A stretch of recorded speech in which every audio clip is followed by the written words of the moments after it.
What did you YouTube family? It's your boy Rob, and I'm back with another RobNaMic, where I sit down and talk hoops to myself and to those that listen. Sometimes I make sense, sometimes I don't make sense, sometimes I just be talking, sometimes I talk with purpose. Subscribe to the channel, you'll find out which one I do more often. So I feel like I talk more sense than I do nonsense, and I'll be talking with the point than with not the point, like today's episode. Before we get into it, make sure you leave a like and subscribe. We're trying to build something great, and I and my team cannot do that without your help. Yeah. Now let's get into it. So I was going into this episode, I was like, which one do I want to start with? Because both of my teams had a good game. No, I take that back. One of my teams had a good game, solid game, I'll say. The other one was a little complex, but we pulled out the win. But I guess I'll start with the elephant in the room, and let's talk about the Lakers. Yeah, let's talk about the Lakers. Let me start for first to second with this game, right? So the Lakers, I'm watching the Laker game, right? Let me put y'all in a scenario. I'm watching the Laker game, first quarter. You know, it's whatever. You know, the Lakers are bad as usual. I'm like, are we gonna defend anybody? But it was on both sides. Both defenses were slacking on both teams. So I think they went into the first quarter with the lead, regular. So I'm still watching. I'm like, okay. Second quarter, I was like, at the end of the second quarter, I was like, so we're not going to play defense on Jeremy Grant, who just made 4. First, I said this when he first made 2 threes in a row. I'm sitting there like, so y'all just not going to defend him? No, when he made his third one is where I said it. He made his third three. I'm like, we're just not going to defend him. Then he makes one more before like the end of the half. I'm like, I'm finna turn this off. Like, what are we doing? Play defense, bro. It's not complicated. He's the hot one. I'd rather, it was a play he was switched with Cade Cunningham, and I'm like, Cade had the ball in there. He passed it to Jeremy Grant on the top of the key where he's been hot at, and I'm like, why would y'all switch off of Cade? Let Cade shoot it. Keep on Jeremy Grant. Why are we letting? They both made threes though, don't get me wrong, but Jeremy Grant was obviously the more hot one, so why are we just letting him shoot? And now that blew my mind. I'm like, what the hell are we doing? Move on to the third quarter. I'm watching it. It's the start of the third quarter. Remember this. Start of the third quarter. I'm like, okay, maybe they rejuvenated. Maybe they locked in. I say this every game, they don't be locked in. I think I probably watched the first 1 minute, 2 minutes. 1 minute, 2 minutes into the game. I watched it. There was one possession. It was right out of a timeout, mind you. It was a timeout for a call timeout. They come back, right? They go into a play. The play was trash. It wasn't executed well at all. It was poor. And then Jeremy Grant is back there. LeBron over there in the back, not paying attention. Jeremy Grant right behind somebody. Those are the Jeremy Grant easy bucket. I turned that game off so fast. I was like, I'm done. I'm not watching it. I went to go help my mom cook in the kitchen. I come back, and what do you know? These niggas is boxing. Not really boxing, of course, but you know there was an altercation between LeBron and what's his name? Isaiah. Whoa, Isaiah. Isaiah Stewart. I almost forgot his first name. Isaiah Stewart. And I'm like, whoa, what happened? I was gone for like 4 minutes. I actually wasn't gonna get on that game until I went on Twitter and it was trending. So that's when I really saw it. But yeah, I was like, wow, they really, you know, this man really going crazy right now. What's wrong with Isaiah Jackson?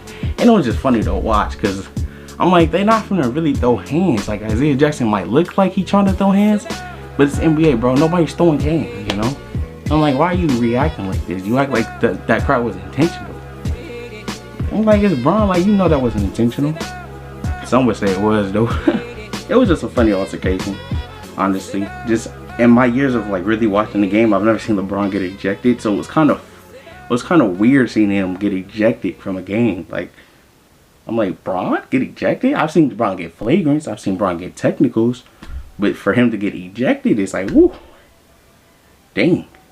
Now his reason for getting ejected wasn't valid. He did elbow somebody in the face, blood, all that. I get that. So it is what it is. But I think Isaiah Stewart trying to kill a man is a little bit far, you know. Like, relax, bro. It wasn't that it wasn't that serious, you know. I'm sorry for your bloody mouth and face and all that, but it wasn't that serious. But moving on past that point, Lakers come in, they're down by 17 after that whole situation, and they managed to win the game. I ended up catching, because I think I got caught up doing something after, but they managed to win the game. I just said that, but how they won the game was interesting, and it's something they won how they should win every basketball game, with effort.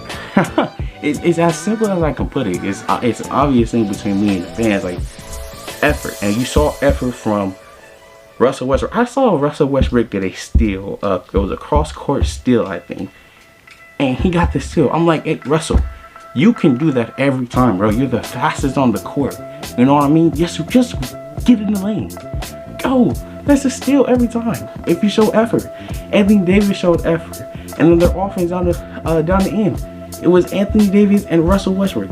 It should have been like, before LeBron came back, it should have been like that every time. Every time it should have been like that. I didn't say nothing on Twitter when they won, because I'm like, it's the Pistons. Like, who cares? It's the fact that y'all almost lost to the Pistons that makes me more annoyed, because it's the Pistons, one of the worst 3 teams in the league, and y'all just almost lost to them. Y'all needed a fight to break out for y'all to come back and win. That's just mind-boggling to me. But I give them the credit. I have no idea who they play next. Probably another bad team, or maybe it's a good team. I don't know. Hopefully they can continue with this. With the win, they got a win under their belt. And yeah, moving on to my favorite team. One of my other favorite teams. If you don't know, I have multiple favorite teams. I don't have just one favorite team. Bulls, Lakers, Hornets, Minnesota, the Nets when Kyrie's there, and then Memphis. Those are my 6 teams I focus on the most, because they have 6 of my favorite players that I like to watch. Moving on to the Bulls. Bulls won today against the Knicks. Bing bong. Bing bong. Nah, but it was a good game. DeMar DeRozan, as usual, was unguardable from the mid-range. He dominated for us, and then the Knicks dominated. Then Julius Randle dominated for the Knicks. He was almost unguardable. But when we sent that double, we treated him like we treated Anthony Davis a couple games ago. Double every time. Don't even give him the chance, and he still dropped 30 on us. That's how good Julius Randle is now. We still sent a double, and he dropped 30 on us. I think it was 31. I think he got most of his points on the free throw though, but he did hit a couple fadeaways, and it was killing us. And yeah, MVP of that game though, shout out to DeMar, but it was really Kobe White, knocking those clutch threes in the corner, being ready. Unselfish team is what I saw from the Bulls, which I see every night. It was very unselfish. It was a team win, but I'll give my MVP to Kobe White. He's been his 3 games. I think this is his 3rd or 4th game back. He's been struggling to get it going. And I was saying while I was watching the game is that I think it's very important for Billy Donovan and the playmakers on the team to get him involved. In the sense of letting him touch the rock, get some shots up. And I feel like it's important for Billy Donovan to get him in situations where he can run the pick and roll offense with him and Tony Bradley, or him and Derrick Jones Jr., or even him with just DeMar DeRozan and Zach LaVine. Like, just some pick and rolls for him to be another threat on the court like he was previous year when the Bulls were weak and stuff like that. So I think that's very important for him to start getting himself going. Other than that, defense was good. I think we got to be better fouling. Alex Caruso got in foul trouble pretty much early, and it kind of messed with him a little bit on his aggressiveness, so he could not be as aggressive as he usually is, and he ended up getting his 6th foul at the end, but the game was almost over at that point. And yeah, those were the main games I watched. On the other side of my TV, the other game I watched was the Warriors, just to see, Steph was back. He came back from his first injury, and let's just say he showed his greatness without even scoring the ball. I don't know how much points he scored. They said on the thing he went 2 for 10. I don't know if that was from 3 or from the field. But Steph went 2 for 10, and they still won by 15. or like 10 to 15. It was one of those, 10 to 15 against a Raptors team who was pretty much fully healthy. They're without OG, but other than that, they were fully healthy, and they still beat them. It's all credit to playmaker Draymond Green and the role player. So Jordan Poole wasn't missing, Andrew Wiggins wasn't missing, Chris Chidoza wasn't missing. Who else?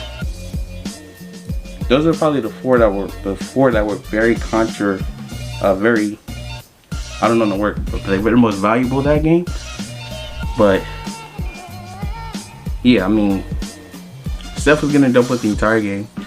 Either he was getting doubled or he was just getting pressed the whole game by Fred VanVleet, whoever the point guard was on the team, and he was on the court, pressed the entire game.